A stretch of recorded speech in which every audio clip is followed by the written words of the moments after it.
Hey guys, it's Liz from Girl Meets Bujo. So I wanted to take a quick moment first and apologize to you guys for having been gone the past couple of weeks. If you subscribe to my channel, then you know that these last 2 weeks I did not post. And I have a very good reason why. First of all, my kids got sick, both of them. So I was in like ultimate mommy mode. Had to focus on that. And two, I went to Arizona to go visit my family. It was really, really hot, 115 degrees hot. So maybe not the best time of year to go, but it was worth it and we had the best time. Anyways, back to the video. Today's video is about bullet journal hacks. Now, these are tips that I use in my own bullet journal that I found to be really, really helpful and I think would really be helpful to you too. So if you like it, give it a thumbs up. If you're not subscribed already, please subscribe so you don't miss any awesome videos. And if you have any tips that you'd like to share, then put them in the comment below because I'm sure other people would like to know. So if there's anything you want to see a video on, be sure to let me know because I'm always trying to come up with some awesome content for you guys. So without further ado, let's get to it. Hey guys, how's it going? Liz here from Girl Meets Bujo, and I wanted to share with you a few of my Bujo hacks. These are tips that I use on like a regular basis that I think would be really helpful for you guys to kind of just make your life a little easier. So let's jump into it. Okay, so my first hack comes from Boho Berry.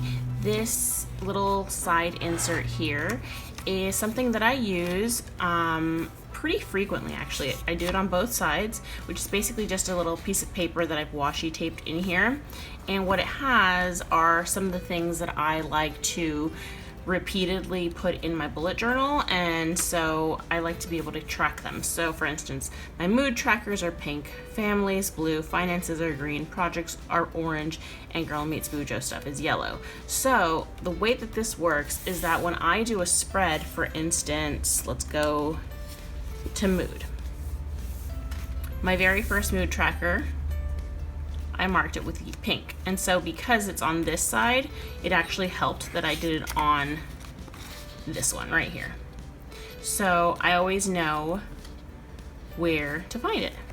So it's nice because when I put it sideways, you can kind of tell that I have my various trackers right here. And so if I want to look at my projects page, I quickly jump here, and then we have projects. So that's tip number one. So my next tip is coloring pages.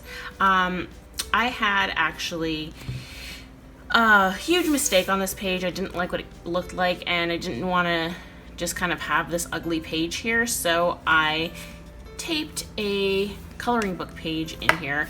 And now whenever I feel like I just need a moment to kind of waste time or think about things, I just color it in as I go. So it's kind of just an ongoing project, which is really, really nice to have. So my third tip involves making a mistake with a pen. So I have here the Tombow Sand Eraser. I swear by this thing.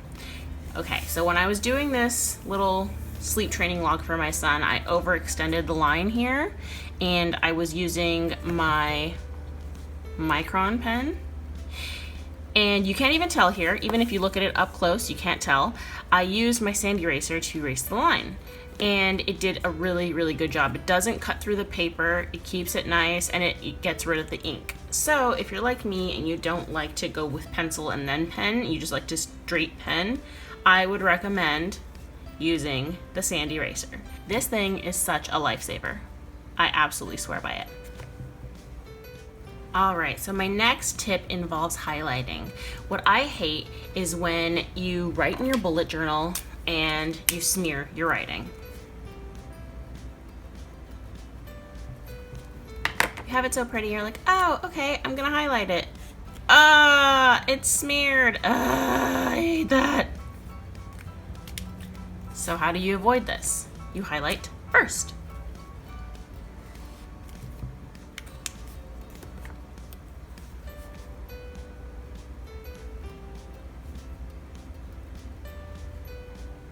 Ta-da!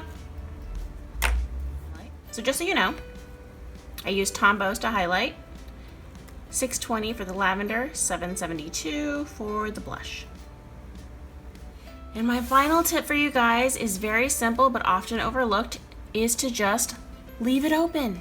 Leave it open on your desk, because this way you constantly are looking back at it, constantly having to reference it, and it's there. So if it's on your desk, or if it's on your table or your kitchen counter or your dresser, whatever you access frequently, leave it there, because then you'll be like, oh, I have a few minutes to kill. Is there anything I need to do? Then it's like, okay, let's go over our to-do list. And yes, there usually is something to do.